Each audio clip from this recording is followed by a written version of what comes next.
Welcome to According to Sam, folks. This is episode 335. Hope you guys had a good weekend. Hope you're having a good summer. Thank you for joining me. So I'm still talking about political scandals. Political scandals, and there's two scandals that are shaping up to be big stories as we go into close out this year and go into 2026, which there's going to be a lot of focus politically on gearing up for the midterm elections. And I do think that there's two scandals that are in their infancy right now. They go back years. The one scandal, the Epstein scandal, goes back to the 1990s.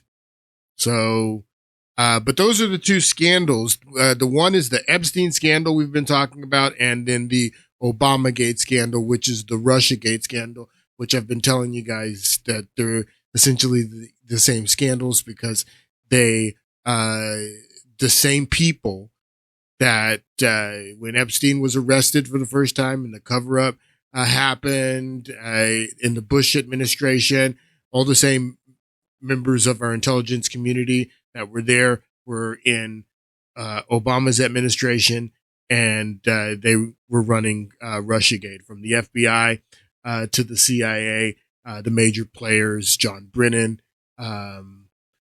who we talked about in the last podcast. We're going to talk more about him today. I said we were going to get into Comey today, but not, we won't today. We'll get into Comey on Friday. There's a lot to share with you guys. There is a lot to share with you guys. But all those guys were in the Bush administration when Epstein was arrested for the first time, when Epstein was tipped off before the FBI raided his place, when Epstein got the sweetheart plea deal, when strange things happened, like the judge who had been working on the case for over a year suddenly doesn't show up for the plea deal. All that stuff happens under the Bush administration. And those same people, again, in those intelligence agencies, were in the Obama administration. So these are the two scandals that, and I say they're in their infancy. I mean, again, this Epstein thing goes back to the 1990s, as we're going to talk about today. He was first arrested in 2005. So, that's over 3 decades. And then the Russiagate, Obamagate scandal goes back to 2014. So that's over a decade. So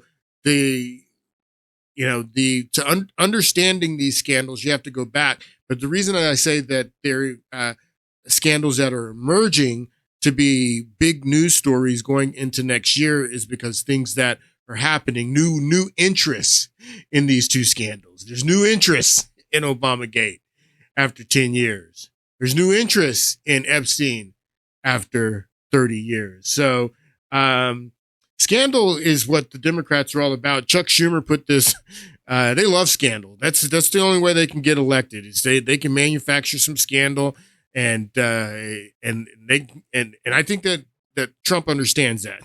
I think that he's planned a little scandal of his own for next year, because scandal, it motivates people. If you can get the media talking about a scandal and get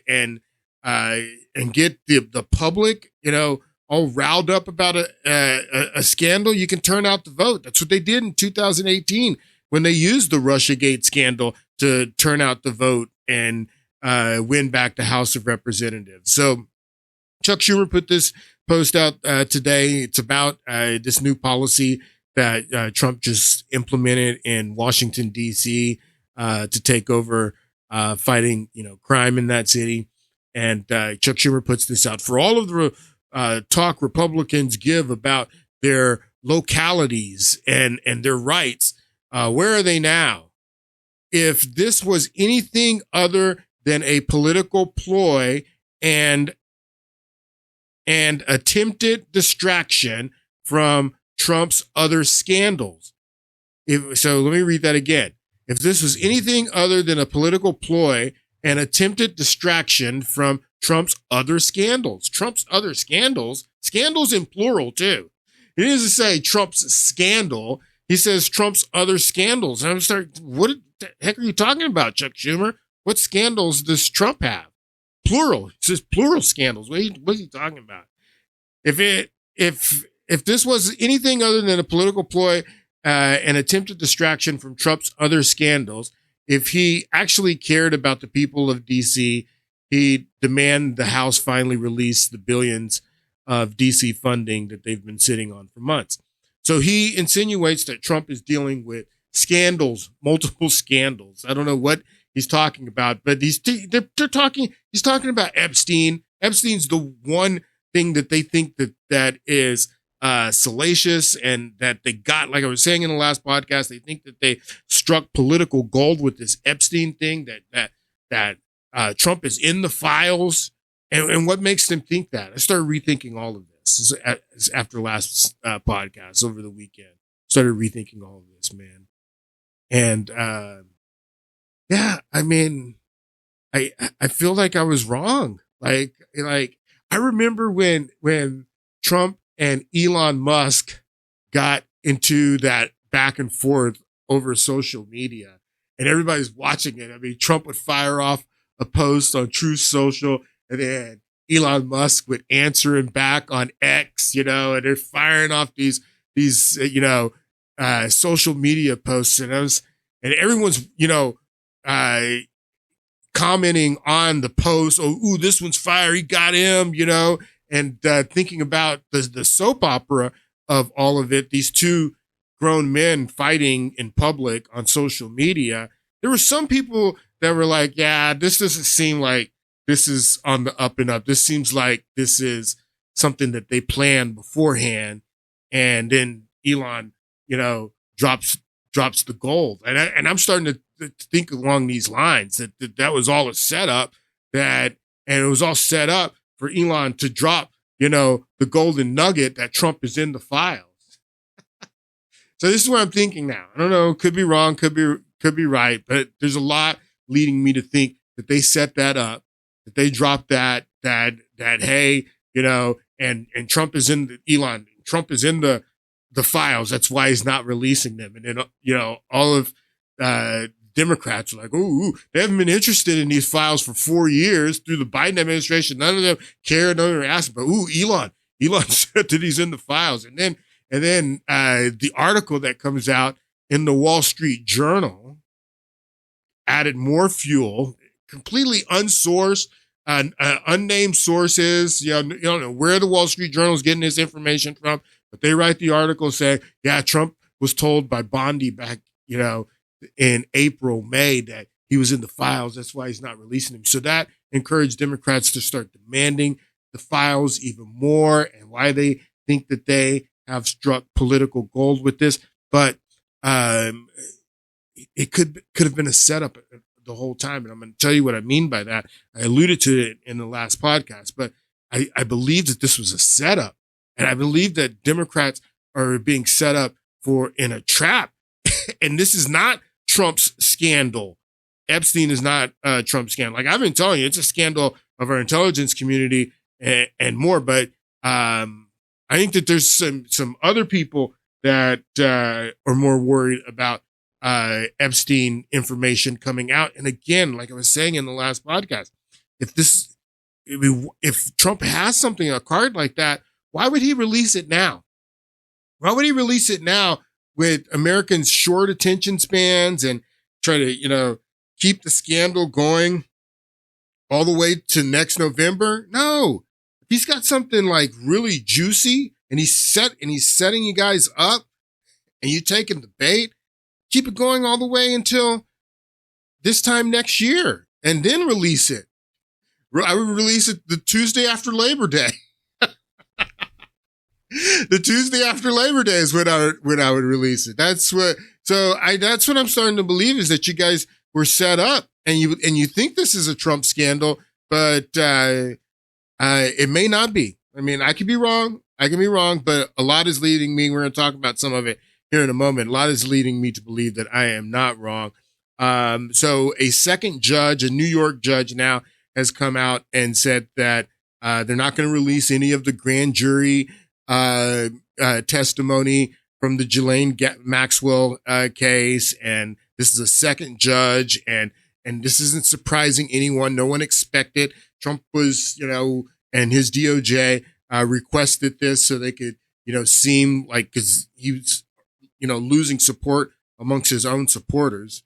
Their con was so good that it even got, a lot of Trump supporters. So they wanted to make it look like they're being, more open, more transparent. So they requested this grand jury, testimony, and not surprising to anyone. This isn't surprising to anyone that these judges, now a second judge, has come out and says, no, we're not releasing this stuff. There's no reason to release this stuff. Take a listen. A federal judge is rejecting the U.S. Justice Department's bid to unseal grand jury materials in the Ghislaine Maxwell case. Let's go to CNN's crime and justice correspondent, Caitlin Polantz. Caitlin, what is the judge saying?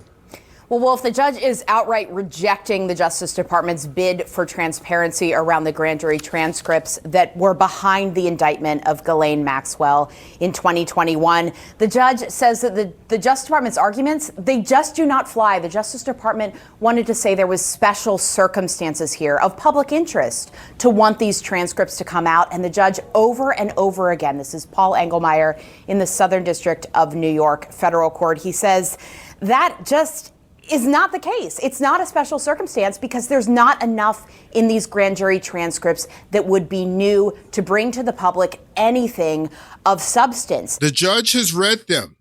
The judge has read the transcript, and he's saying that there's nothing in these transcripts, and we all knew that. And we all knew that the judge was not going to release them. This isn't surprising to anyone, but this helps prolong the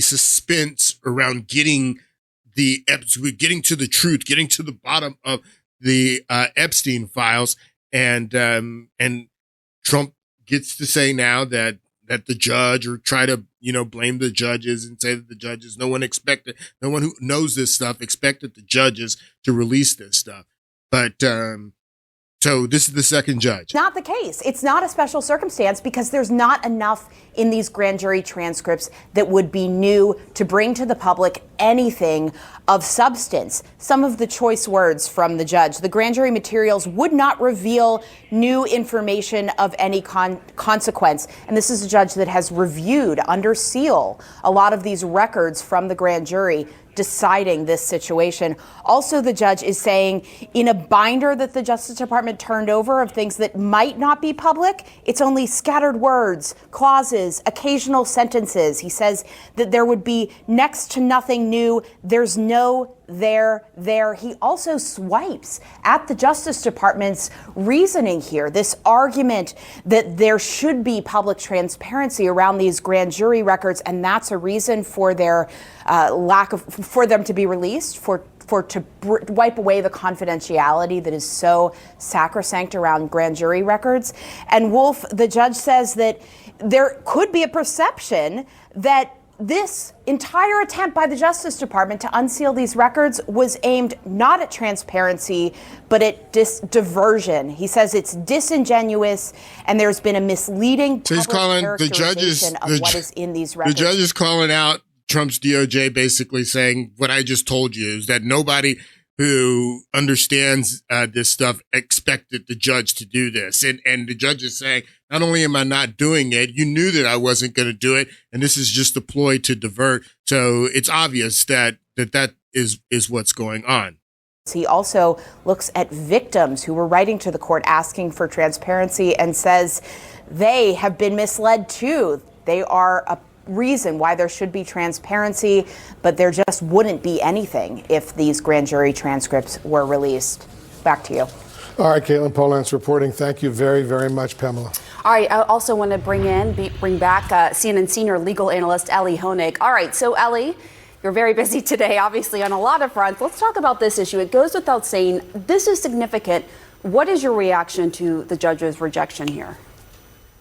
Well, Pam, it's not a surprise. So first of all, there are 3 different motions that DOJ has made to 3 different judges to unseal various portions of the Epstein prosecutions and the Ghislaine Maxwell prosecution. Now 2 of the 3 judges have rejected DOJ's motion. The Florida judge rejected the motion relating to the original Epstein prosecution, and now one of the New York judges has rejected DOJ's motion to unseal grand jury records on the Ghislaine Maxwell case.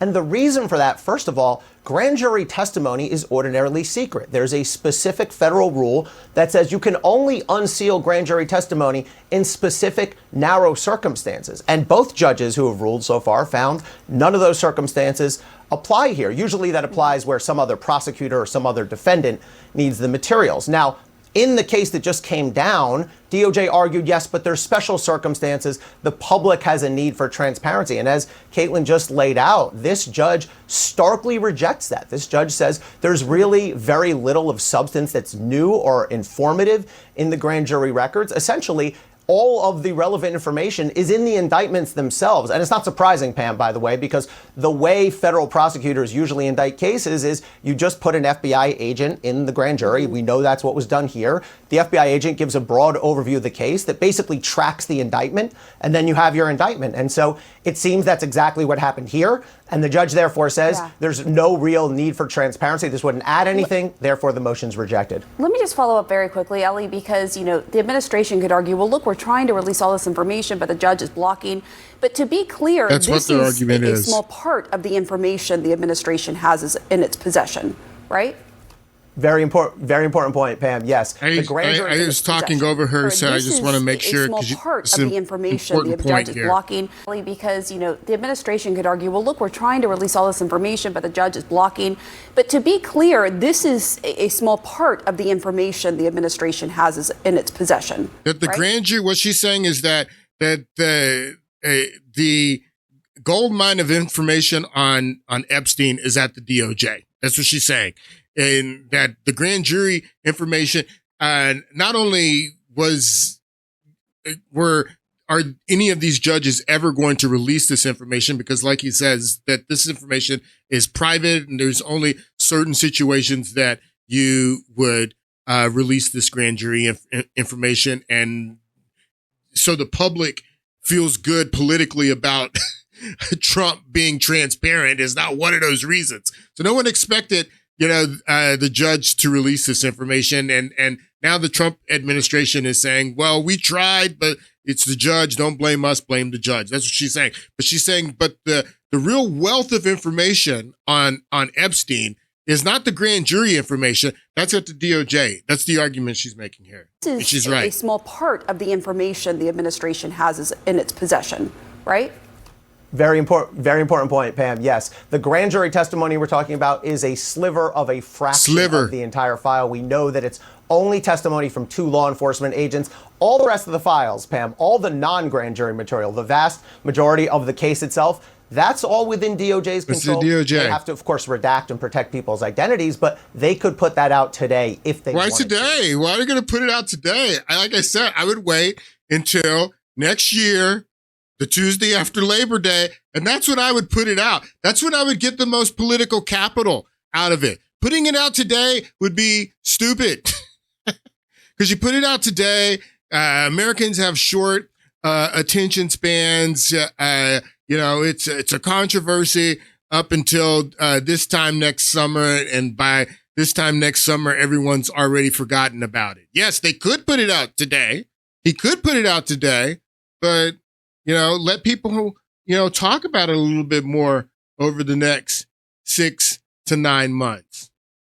Now, what's his name? The pollster at CNN, Harry Eaton, he puts a little cold water on the Democrats' idea that they have struck political gold with this Epstein scandal. And I want you to listen to some recent poll numbers that he talks about here. Is pushing back against the criticism coming at the Trump administration for how they have handled or fumbled the Epstein saga. The vice president now trying to shift the narrative and blame Democrats. I laugh at the Democrats who are now all of a sudden so interested in the Epstein files. For 4 years, Joe Biden and the Democrats did absolutely nothing about this story. The same, I mean, so all the files that she's saying, well, the real wealth of information on Epstein is not the grand jury information, is what they both agree. The real wealth of information on files on Epstein is at the DOJ. Yeah, it's at Trump's DOJ now, but that's what JD Vance is saying here. He's saying, but it was at the Biden DOJ 4 years ago. The only thing is changed. The same information that is at the DOJ was there under the Biden administration. It was there under Merrick Garland. Now, the only thing that changed is that the president has changed and the attorney general has changed. But all of this wealth of information on Epstein was there under the Biden administration, is the case he's Blame making Democrats. I laugh at the Democrats who are now all of a sudden so interested in the Epstein files. For 4 years, Joe Biden and the Democrats did absolutely nothing about this story. They had it. And there had all that this morning stuff showing something of a shift in how Americans are feeling about this. They had all that stuff. But Biden had all of the stuff. He had all of the stuff. I had it all there at the DOJ under his administration. Do you think that they didn't release it because it's got stuff on Trump in there? Really? You really think that they didn't release it because it has stuff on Trump in there? And there are new numbers this morning showing something of a shift in how Americans are feeling about this. Harry Anton, here to help. What are you seeing in these numbers? Yeah, I would say that this is, from at least a political point of view, quickly turning into a dud of a story. What am I talking about? This is quickly turning into a dud of a story, which is why you don't release phase 2 now. Which is why, now that I'm starting to think about this, that Trump and what he did with Elon and the way they set up the Democrats, if I'm right about this, and this is a setup, and it was a setup the whole time, it was brilliant. It was brilliant. And I was wrong to be critical of the fact that they gave the phase 1 binders to these influencers, but they didn't come with phase 2 yet. Phase 2 is going to come after Labor Day, the Tuesday after Labor Day, this time next year. Next year is when phase 2 is going to come out. There's no reason to do phase 2 right now. There's no reason to put out explosive information that's going to be harmful to some people right now, because Americans have a short attention span, and that's what Harry Eaton is saying here. New numbers this morning showing something of a shift in how Americans are feeling about this. Harry Anton, here to help. What are you seeing in these numbers? Yeah, I would say that this is, from at least a political point of view, quickly turning into a dud of a story. What am I talking about here? Which is wild.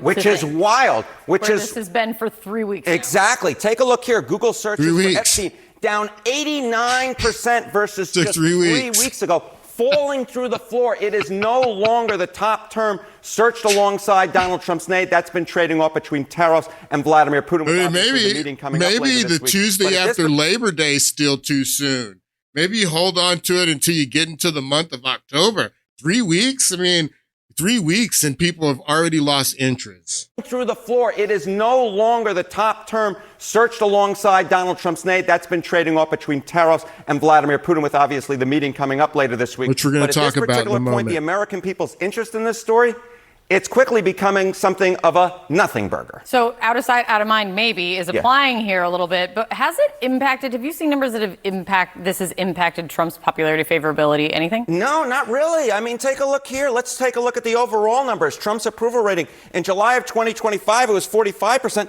It's still well within that margin of error here at 44%. And you compare that to where he was in his first term at this point. He was at 37%. So he's 7 points higher, very much in a different political universe now, significantly higher in terms of his overall approval rating than he was at this point in his first term. And more than that, among Republicans, his approval rating is near a record high, hovering right at about that 90% mark. So no, he hasn't lost any of that base. And when it comes to that center of the electorate, he's basically holding on there. And his overall approval rating, 44%, is pretty gosh darn good for him, considering where he was at this point in term number 1. So Chuck Schumer says that he's dealing with scandals, plural scandals.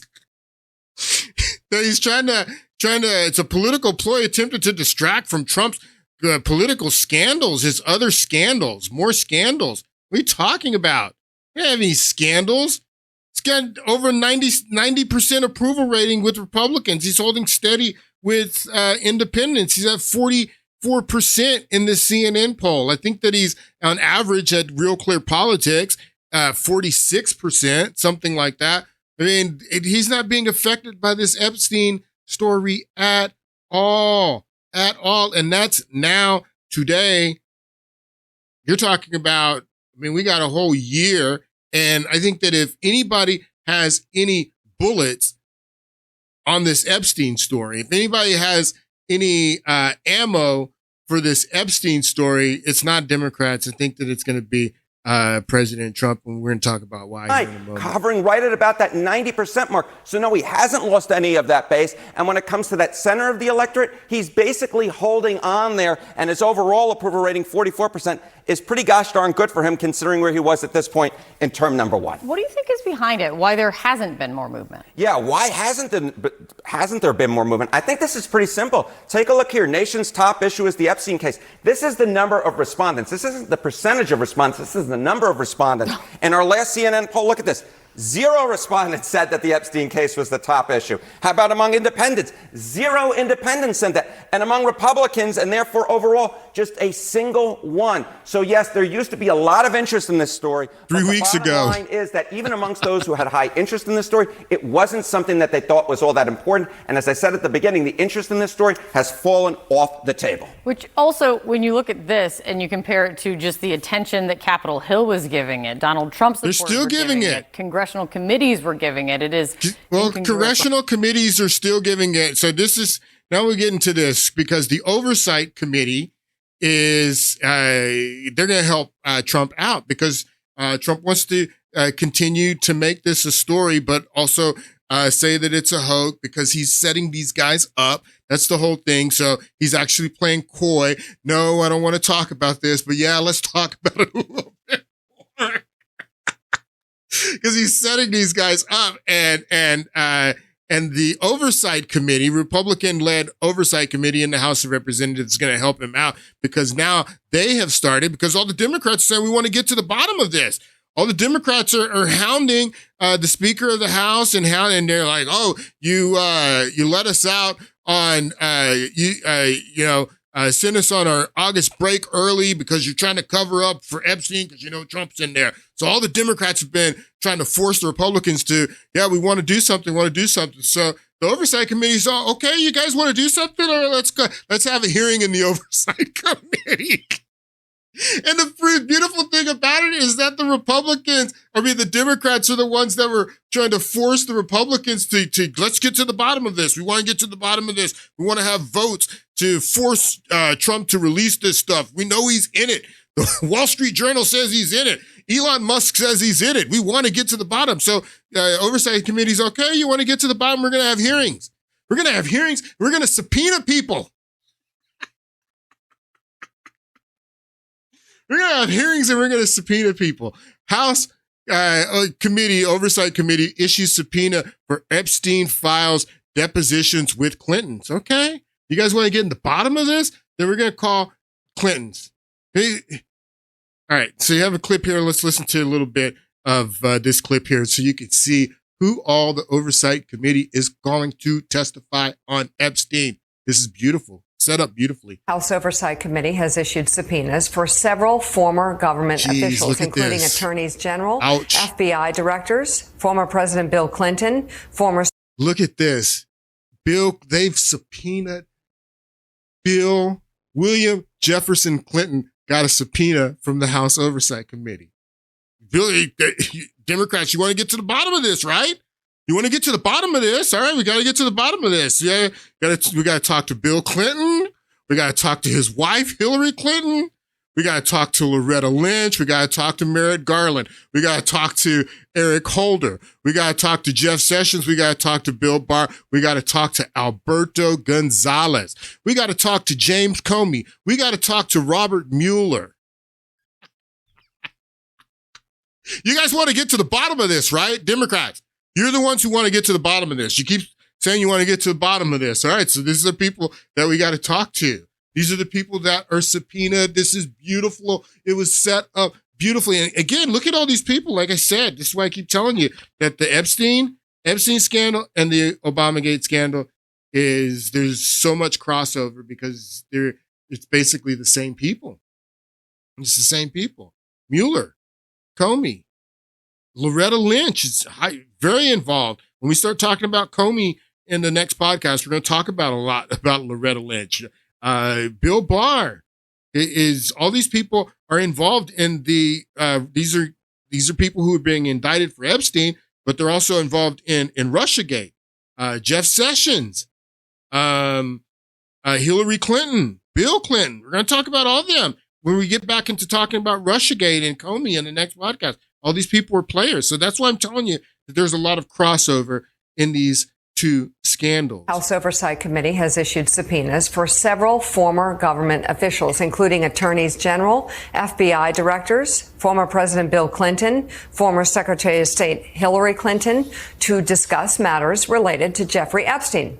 But as Joe detailed, the committee has not subpoenaed Alex Acosta, the former U.S. attorney for the Southern District of Florida, behind the secret non-prosecution agreement that was reached with Epstein in 2008. Acosta also served as President Trump's labor secretary. So they're making they want to make this a big story that, the Oversight Committee is subpoenaing everyone except Acosta. And Acosta was the federal prosecutor who was told by someone, we don't know who told him, but somebody told him that Epstein is an intelligence asset and to leave it alone. So whoever told him that has to have the authority to say, hey, leave it alone. And the person who was in charge, his boss at the DOJ, the person who was in charge of the DOJ when Alex Acosta was told that he's an intelligence asset and to leave it alone, was this guy, Alberto Gonzales, who did get a subpoena. Alberto Gonzales got a subpoena. So when Alberto Gonzales comes in, he's going to be asked. He's not going to answer. None of these people are going to answer anything. That's the beauty of it, that each and every one of these people are going to invoke their fifth. I guarantee you that each and every one of these people are going to invoke their fifth, which is going to be like, well, Democrats, I thought you wanted to get to the bottom of it. What are you doing invoking your Fifth Amendment right and won't testify to Congress in this investigation? Why won't you? And that's going to be the big story too. That's going to keep it in the news throughout next year. The fact that all these people come and refuse to testify and invoke their fifth. But I guarantee you one of the questions that Alberto Gonzales is going to be asked is, did you tell Alex Acosta that Epstein was intelligence and to leave it alone? So we don't really need to talk to Alex Acosta when you got his boss there. If you need to bring Acosta in later, you could bring him in later. But Alberto Gonzales was his boss in 2005, and somebody who had the authority to tell him to leave it alone told Acosta that Epstein's intelligence and to leave it alone. So all these people are subpoenaed. They're all going to invoke their fifth. Bill Clinton. So this is why I started thinking that this is a setup. This is why I started thinking, and as we talked about it a little bit in the last podcast, that all the cover-up happened under the Bush administration. Do you think Bush was covering up for Trump, or was he covering up for his brother from another mother? He said that Bill Clinton's my brother from another mother. And if anybody's got dirt on them involving Epstein, it's William Jefferson Clinton, who is subpoenaed to talk to the Oversight Committee, and he's going to invoke his fifth. Because there's a Snopes right here headline. Was Bill Clinton photographed with Epstein and Maxwell at the White House? Snopes. Was Bill Clinton photographed with Epstein and Maxwell at the White House? True. Bill Clinton was photographed with Epstein and Maxwell at the White House. How many times was Epstein at the White House when William Jefferson Clinton was a president of the United States? 17 times. Jeffrey Epstein visited Clinton White House at least 17 times. Now, what would Jeffrey Epstein have, what kind of business would he have at the White House 17 times if you go into and look into this in a 2-year period in the 2 terms of the Clinton administration, Epstein in a 2-year period was at the White House 17 times. What kind of business would Epstein have at the White House? He wasn't at the Trump White House at any time. Yeah, you got all these pictures of Trump hanging out with Epstein, and they were friends. You can't find anything with Trump after 2005 when Epstein was arrested. You can find anything on Trump, after actually 2004 when they had their falling out. So there's nothing, we'll see what happens. If you think that there's something on Trump that we're going to get to the bottom into the bottom of, then nobody should be, invoking their Fifth Amendment, William Jefferson Clinton. But I know that Epstein visited the White House 17 times under Bill Clinton's administration in the 2-year period. So if there's going to be some dirt, there's going to be some dirt on this guy. Don Lemon is not one of the people who have let this Epstein story go. He talks about it. He is one of these people who believes that there's dirt there on Trump. We're going to get Trump with this. And he talks about it pretty much every day. Epstein. He is obsessed with Epstein. And he's talking to this guy, Perry Bacon, who is a Democrat staff writer. And they get into a conversation about Epstein and how this is a vulnerability of Trump. And I want you to listen to what this guy says here. It is absolutely, I'm not surprised by what this guy says here, but it's pretty astonishing. So the one thing that's interesting is, as a liberal, I can say this. He thinks the Democrats are nervous about this because it potentially involves Bill Clinton. The Democratic Party would throw Bill Clinton over in a second if it meant they could. Look, kid, and so you see Don Lemon nodding, and I know I've seen tons of Democrats online saying we want the Epstein files. We don't care if it's going to implement Bill Clinton. Well, if Bill Clinton's in there and there's dirt on Bill Clinton, so be it. We're willing to throw Bill Clinton on the bus. That's how confident we are, and know that there's something in there about Trump as well. That if it means throwing Bill Clinton under the bus and using Bill Clinton to get to the bottom of this, then so be it. Which is going to be interesting when Bill and Hillary go to the Oversight Committee and they invoke their fifth. It's going to be really interesting. But so many Democrats are saying this. It's like that we know that Bill Clinton's probably going to be implemented. Probably my butt. He was at the White House 17 times. We know Bill Clinton's in there. We know Bill Clinton is a dog. This guy gave a keynote speech at the DNC, at the Democratic National Convention last year just last year, this guy gave a keynote speech at the Democratic National Convention last year when they nominated Kamala Harris. This guy. And now they're saying that we will throw him under the bus. This guy is, if we can get to Trump, we're so sure that Trump is in these files, we don't care which Democrats it implements. And I think they're falling for a trap because I think there's going to be a lot more on Democrats, not just Bill Clinton, a lot of other Democrats in these files. And the right time to release them is not now. The right time to release them is next year, sometime after Labor Day. But he says that he's referring to Trump. He's saying that Trump thinks that Democrats are skittish on the Epstein files because it means that Clinton's going to go down. And he's saying, no, if we have to sacrifice Clinton to get to Trump, we're willing to do it. So the one thing that's interesting is, as a liberal, I can say this. He thinks the Democrats are nervous about this because it potentially involves Bill Clinton. The Democratic Party would throw Bill Clinton over in a second if it meant they could get more on Trump and Epstein. I think he thinks the Democratic Party has loyalty like the Republicans do to him. And that's not maybe for Obama, that might be the case, but Bill Clinton will be thrown over in a second. I think his thinking that Bill Clinton and Larry Summers being on whatever list might save him is stupid. But he says maybe for Obama, if it was Obama, it'd be different. Wow, he just says it. And we know that that's the truth, that this guy can do no wrong. That's what he was saying. He wasn't joking either. He wasn't joking at all. He's being absolutely serious when he said that if it was Obama, that would be a different story. We would cover for Obama. We wouldn't let Obama go down to get to Trump. That this guy can do no wrong. No matter what this guy does, we're going to look the other way because it's Obama. But Clinton, that's a different story. And bro, if you think that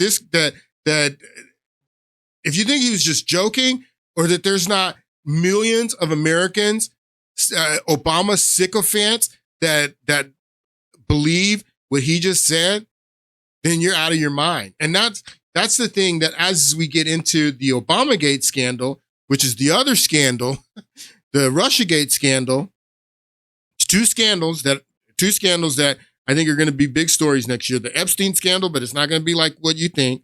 And then also the Russiagate scandal. And they've convened a grand jury now into the events of Russiagate. There's going to be indictments, and that's going to be a scandal. But you're going to see Democrats do everything to protect Obama as more information come out in that scandal, because Obama, he's not like Clinton. We're not willing to sacrifice Obama. We protect Obama.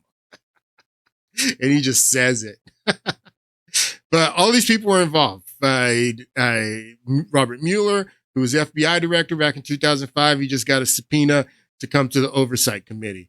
James Comey, he got a subpoena to come to the Oversight Committee. Now, Brennan didn't get a subpoena to go to the Oversight Committee, but he should, because he was the deputy director at the CIA, and Acosta was told that Epstein was an intelligence asset. If anybody's going to know anything about that intelligence asset, it's going to be the guy who is the deputy director to George Tenet back in 2005. So, but he didn't get a subpoena. All these other guys got subpoenas. Lynch got a subpoena. Clinton got subpoenas. Mueller got subpoenas. I mean, it's going to be good. So, I want to start getting into a little bit, for the last 20 minutes of this podcast, back into Russiagate and talk about Russiagate. And then in the next podcast, we'll get into Comey's role. But I want to talk more about this guy's role, John Brennan's role. And like I've been telling you, the Russiagate scandal, and the Spygate scandal, which is Obamagate, all of that had to do with Ukraine. The reason that they wanted Hillary Clinton to win the election is because Hillary Clinton provided the continuity of the foreign policy in Ukraine, that it started there under the Obama administration, under this guy as director of Central Intelligence in late 2013, 2014. They were setting it all up, and they wanted the continuity. So they wanted Clinton to come in, be the new executive, and it was going to be business as usual in Ukraine. They had set the whole thing up. And if Trump came in and Trump won, first of all, they didn't believe Trump had a chance to win. And I don't know why. I mean, people, I predicted it. I knew Trump was going to win. I just looked at all the electoral losses that Democrats had suffered, over the last 6 years of the Obama administration. I mean, I think that it was pretty evident that she was going to lose. But for them and the hubris that they had, they didn't think that she was going to lose. They thought it was sure. And that's what one of the quotes from his book that we looked at last week, where he says that if we had known that there was even a small chance that Trump was going to win, we would have gone to greater measures to prevent it. But they had the insurance policy, they had the Russia investigation that they were going to use to force Trump to take a hard line against Russia, so he can't come in and do what he's trying to do now and negotiate a peaceful settlement. It would have been a lot easier back in 2017 to negotiate a peaceful settlement before Russia went in, before it annexed the 4 regions that he annexed in 2022. It would have been a lot easier and a lot of lives would have been saved if Trump would have come in and he was able to do what he's trying to do now and negotiate a peaceful settlement. But they didn't want peace. They didn't want a peaceful settlement. They wanted to escalate the war and escalate the problems there and to provoke Russia into invading, which Russia did in 2022. So this guy played a major role in that. And he was also playing a major role, like we were looking at in the last podcast, in the Russiagate, Spygate, the intelligence report that launched the Mueller investigation. All of that, Brennan was heavily involved. So the reason that I want to finish up talking about John Brennan in this podcast and go into a little bit more of his role is because of this meeting that President Trump is having with Putin in Alaska on Friday. Trump set out a campaign goal to end the war in Ukraine. He said that he was going to end it on the first day. He hasn't been able to do it, but he has been working towards it ever since the first day. He's been working towards it and making an effort, a greater effort than the Biden administration ever did. The Biden administration told Putin when he was lined up ready to go in 2022 that, if he makes a little minor incursion, that we're not going to get involved. But if he does any more than a minor incursion, they wanted him to go in. That was the whole, they were taunting him to go in. And Biden, over his entire second half of his administration, refused to negotiate with Putin, refused to try to reach a peaceful settlement. They didn't want peace. They wanted to keep arming Ukraine. They wanted to escalate the war, like Lindsey Graham says, and when he's there with Poroshenko's troops, that 2027 is going to be the year of offense. We want to take it to Russia. We don't want to de-escalate. We want to escalate. So Trump now, he wants to de-escalate. Trump wants to end this war, and that has been a foreign policy change from Biden to Trump, that Trump has been engaged in ending the war. Even though it didn't end it on day one, like he said, on day one, he started to negotiate it. He started talking to both sides. He started doing something the Biden administration was not doing and trying to end the war. And that's what they didn't want him to do in 2017 when he came in his first term, and why they created the Russiagate scandal, because they didn't want him to talk to Putin, to negotiate with Putin and Zelensky, to try to reach a peaceful settlement. You know how much money would have been lost if he would have done that in 2017? So that's what Russiagate is all about. You got to understand that. And now Trump is in his second term, and he is meeting with Putin. I don't know if Zelensky's going to be there. I don't think Zelensky should be there. And there's talk about him, but who cares? Zelensky doesn't pay any bills. Trump pays the bills. So, and this has always been a proxy war between the United States and Russia. What the hell does Zelensky need to be there for?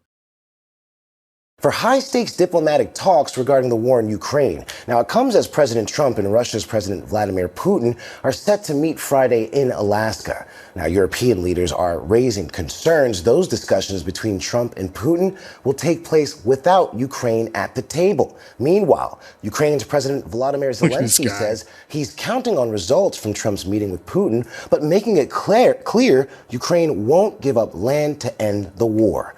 Senior White House correspondent Selena Wang is following the latest from Washington. Selena, what's the White House saying about the potential for this to be a three-way summit with Trump, Putin, and Zelensky? So they're still debating that. I don't see any reason why Zelensky has to be there. But notice how they're showing pictures from the Helsinki meeting that Trump had in 2018. And you remember after that meeting that the big controversy was that Putin said that he didn't meddle in the 2016 election, and Trump said that he believed him. I'll give you an example of some of the reporting after that Helsinki meeting. This was Fredo on CNN back then. Take a listen. The world witnessed a betrayal the likes of which we've never seen. America's president sided with its enemy today. Shock has turned to a national shunning. Sided with its enemy. Sided with its enemy.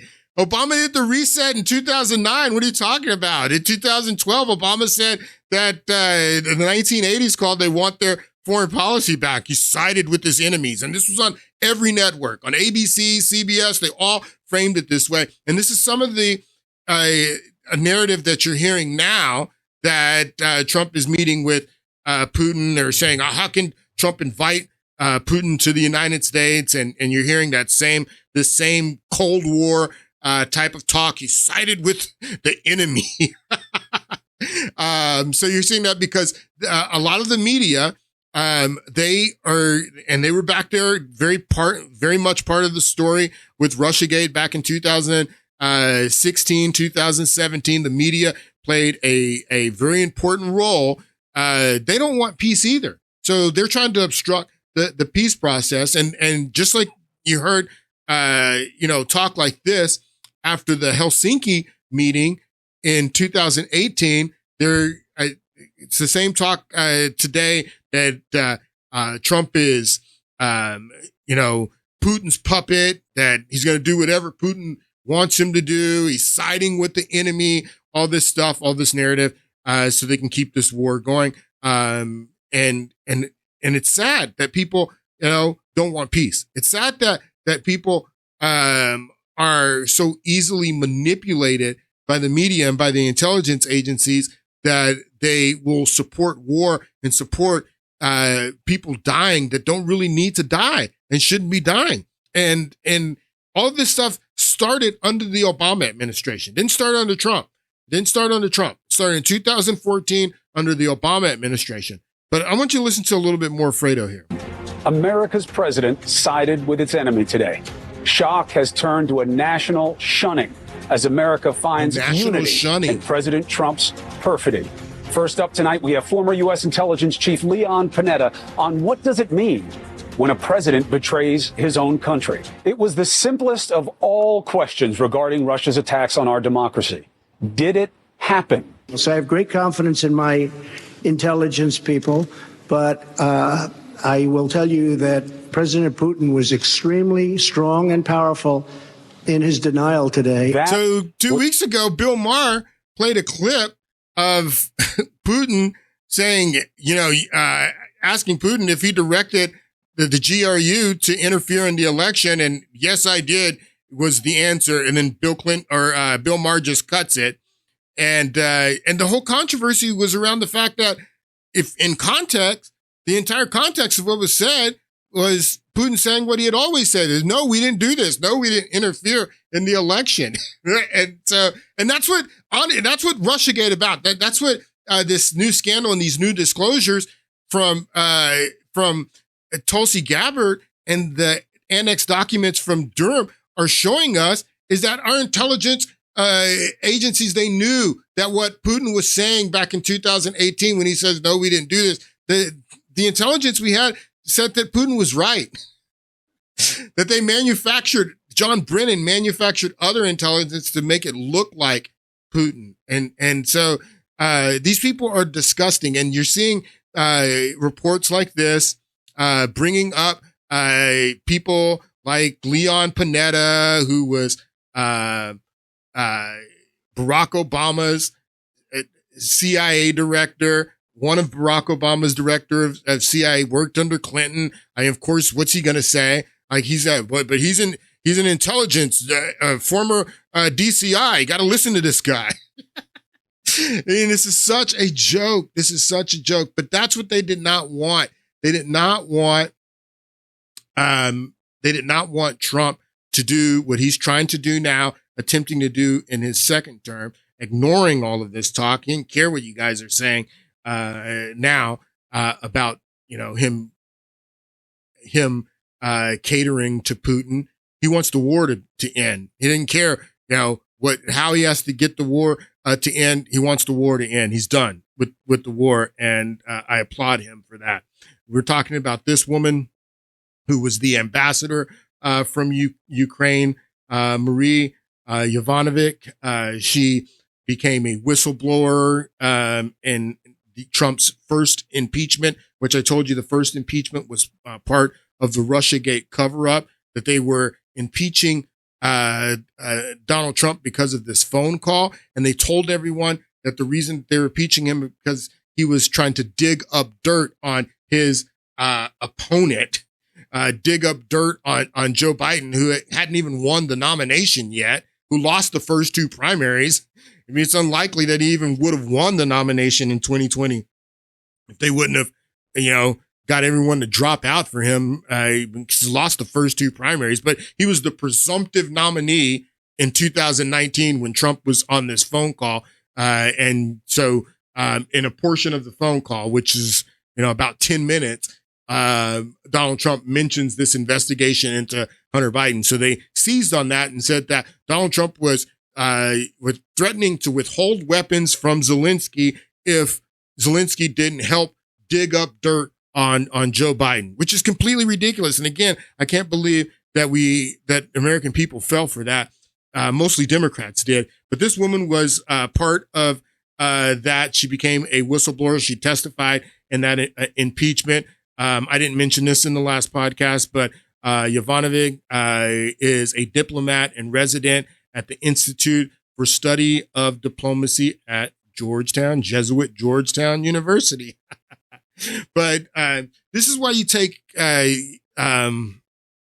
Wikipedia with a grain of salt, folks, because it says right here in the first or second paragraph, while ambassador to Ukraine, Yovanovitch was the target of a conspiracy-driven smear campaign amplified by President Trump and his allies. In May 2019, Trump abruptly recalled Yovanovitch. She was one of our ambassadors to Ukraine. He recalled Yovanovitch from her post following claims that Trump surrogates that she was undermining Trump's efforts to pursue Ukraine's investigation to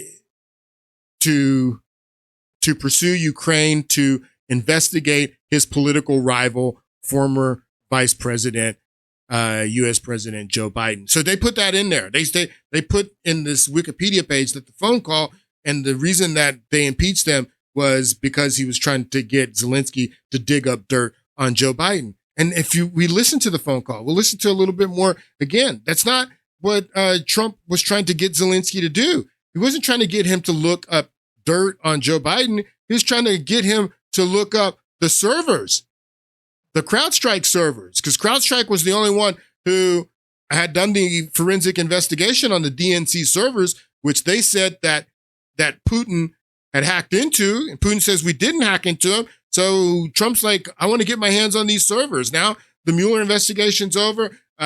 We heard that these servers were in Ukraine, and that's what the phone call was about.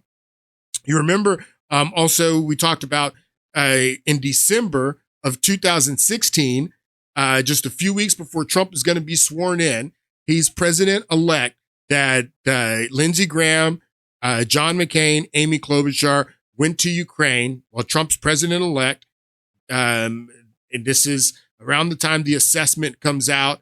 Obama's still president, two Republican senators, a Democrat senator, and then you see Marie Yovanovitch there.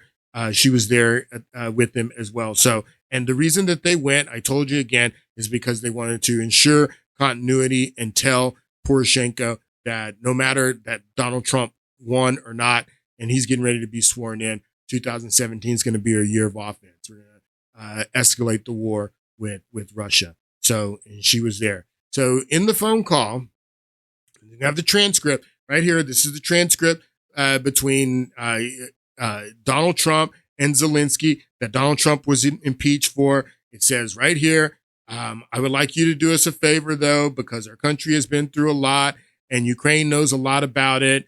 I would like you to find out what happened with this whole situation with Ukraine. They say CrowdStrike. They say CrowdStrike right here. They say CrowdStrike. I guess you have one of your wealthy people, the server.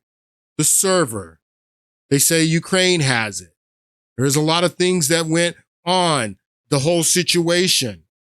I think you're surrounding yourself with some of the same people.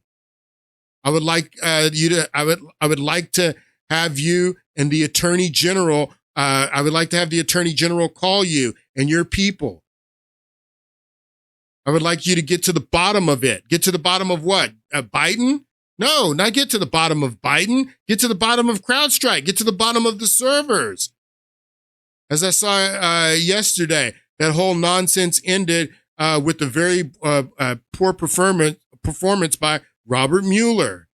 An incompetent performance. Robert Mueller, this phone call must have happened a few days after Robert Mueller's testimony in the House of Representatives when he looked like it's going to be funny. I mean, that was like in 2019, and he looked like a corpse when he testified. And then, and he's subpoenaed now, Robert Mueller subpoena to go back to the Oversight Committee. That was 6 years ago. He looked like a corpse in 2019 when he went to Congress. Should be interesting. But that's what the conversation was about. Let's listen to it again. I don't have very much time, but we'll listen to the staged reading that Vice did because later Donald Trump brings up this woman, Marie Yovanovitch, in the phone call. And this was all part of the cover-up.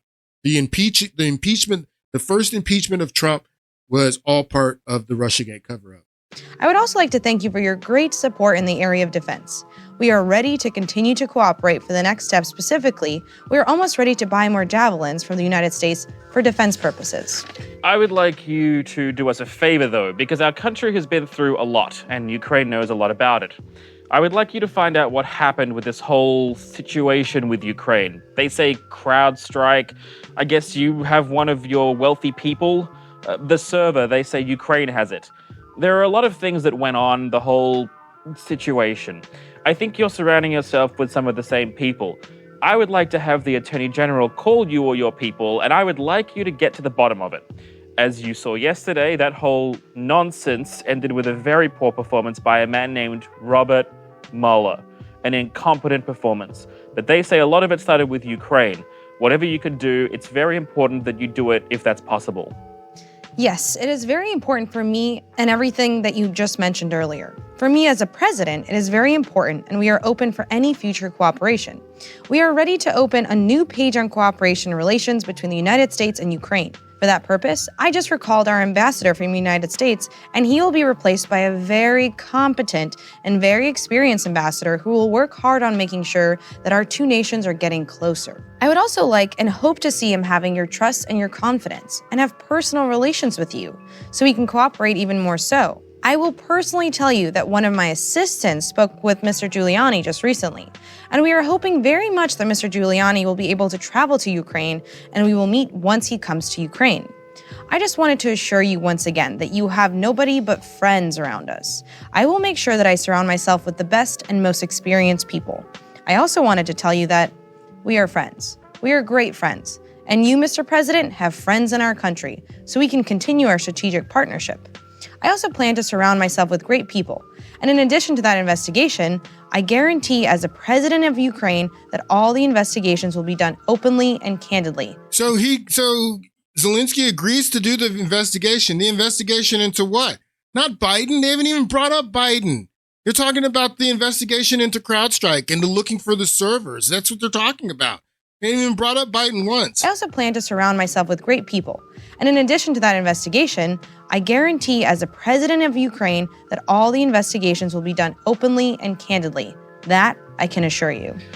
Good, because I heard you had a prosecutor who was very good and he was shut down, and that's really unfair. A lot of people are talking about that, the way they shut your very good prosecutor down. And they must have cut out in this stage reading, they must have cut out the part about Yovanovitch because it comes anyway.